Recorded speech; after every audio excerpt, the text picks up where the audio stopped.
We will resume the session. I'm sharing the screen again.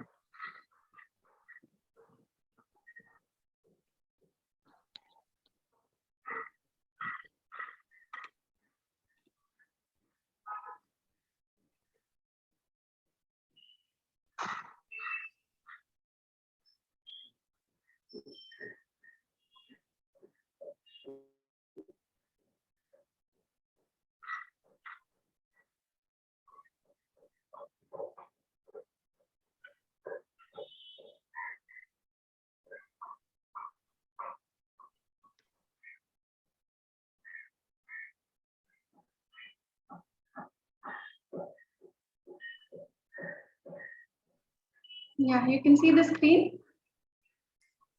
No, not yet.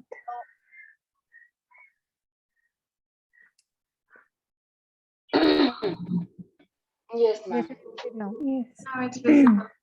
Okay, so let's continue with the next slide.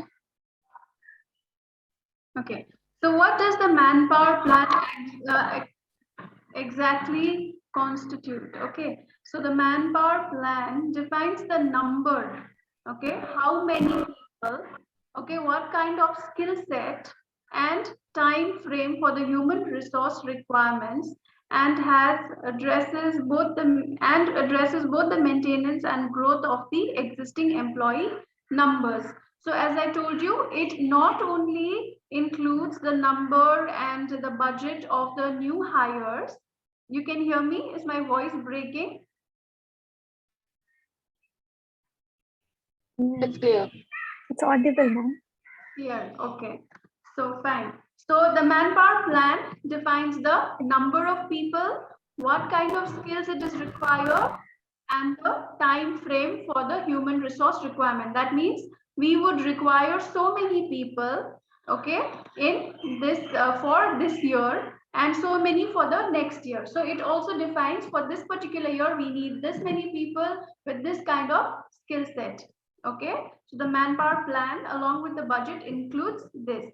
Okay, and it also includes it also includes the people, the promotion that we have in mind for the existing people. Okay, I already discussed this, right? So along with the promotion, the new recruitment plan. Okay, and second thing, the human resource manpower planning will be a strategic function with objectives and goals in line with the corporate strategic objectives. Now at an entry level, please do not expect to be engaged in manpower planning and budgeting. Okay, they will not include you.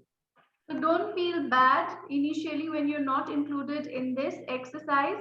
But as you, if you, build your confidence, if people have confidence in you that you are able to take up strategic roles, then they will include you in the meetings. Okay, however, at an entry level, they will not give you this function to be handled solely. They might include you depending on your ability and depending on how responsibly you're handling the functions in the HR department. But this is a more strategic kind of a role which is done mainly by the senior people in the department. So it is the senior HR person along with the senior managers or directors of business, okay, of the company. Fine, but you can always pitch in and say, I want to be a part of this particular function, okay, this particular exercise. You can say the manpower planning and budgeting. I want to understand how this is done, because I had done it when it during my first job, and there was nobody who said like, no, you cannot be a part of it. You can always pitch in to understand how it is done. No harm in that. Okay, but yes, as I told you, in the entry level they will not give it to you to be done solely by you, because it needs a lot of strategic decisions. Okay, but you can be a part of it. Fine. Okay, so determining future manpower requirements. So how will we determine the future manpower requirements? They are determined by matching the existing human resources. Now, when we say human resources, we are referring to the existing employees. Okay, so you'll have to understand these terminologies. till now, I'm sure you would have human resource HR as a department in your mind, right? You wouldn't have human resources. When I'm saying human resources, you wouldn't be thinking of the employees. But further on, you will have to train yourself to understand that when I'm saying human resources, it means the employees, not the department. Okay, when I say HRD or when I say the HR department, then you can understand we're talking about the department, or the when I say HR function, we are referring to the department. But when I'm saying human resources, it means the employees. Okay, so it is determined by matching the existing human resources against projected volumes and types of work, and developing existing staff or recruiting new staff to cater to those needs. Okay, now how will we do a future manpower requirement planning? We will have to see, like for this particular department, the business has said, okay, maybe for HR department only, in recruitment department, in HR department, we have different departments again. Okay, so can you see this? Is this disturbing you? Okay, so in HR department itself, there are different functions. One is recruitment, one is training and development, one is payroll, and it could be competency development center, and so on and so forth, depending on the company. Okay, now for HR department, in recruitment function, maybe the business is saying we will require 10 recruiters, okay, in the year 2022. Okay, now we are in the year 2021. So how will we see, how will we plan for the next year for the recruitment department? Obviously, we will check on the existing employee strength in the department. We'll see, okay, suppose we have 5 at the moment. Now the business is projecting 10. So we need 10 more.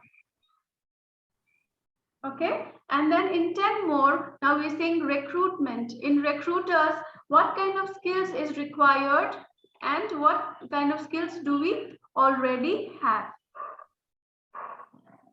Okay, so we'll have to do it that way. So for every department, we'll have to do that analysis in this year itself. Okay, so if the projection for next year, according to the skills and number and budget is given, then we'll have to first do a mix and match. We'll have to analyze whatever we have currently and then see what we need in the future. Okay, so that is how we determine the manpower requirement.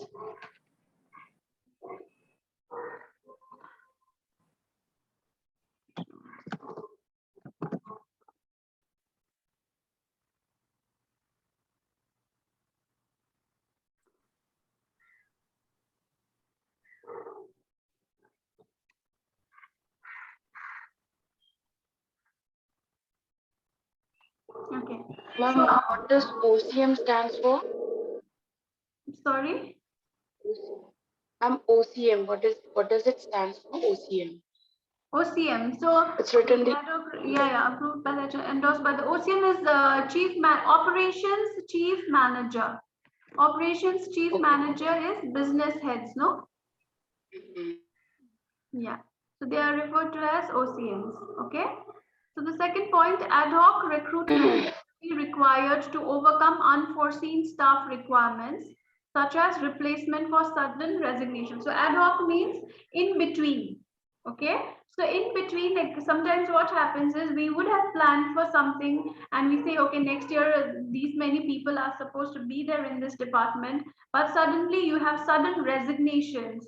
Okay, suddenly people leave, right? Or there might be people who, due to unforeseen situation, some people may, like, we'll have to exit them because of their they die, or maybe something happens and they go for transfers.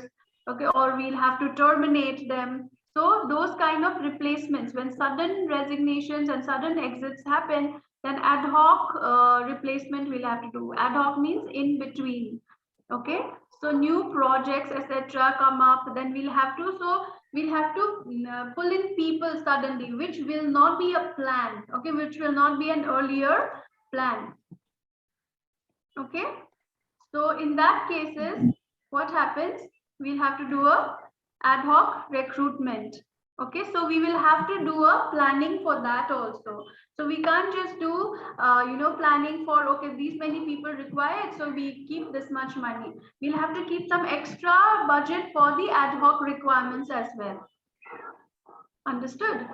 Sometimes what happens is people, maybe there's a manager who was working for maybe 40,000 a month and he suddenly leaves.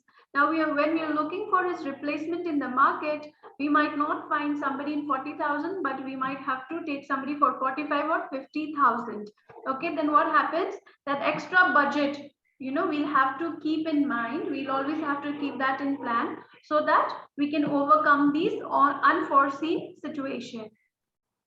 Okay. So is it clear till here?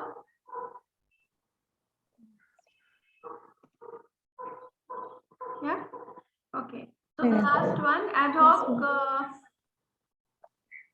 hoc recruitment should be approved by the HR manager and endorsed. So yeah, so it means the same thing. If there is any ad hoc recruitment to be done that is in between fillers, which is not planned, then of course it has to be planned by the, approved by the HR head and the business heads. Okay. Now budgeting for HR requirements.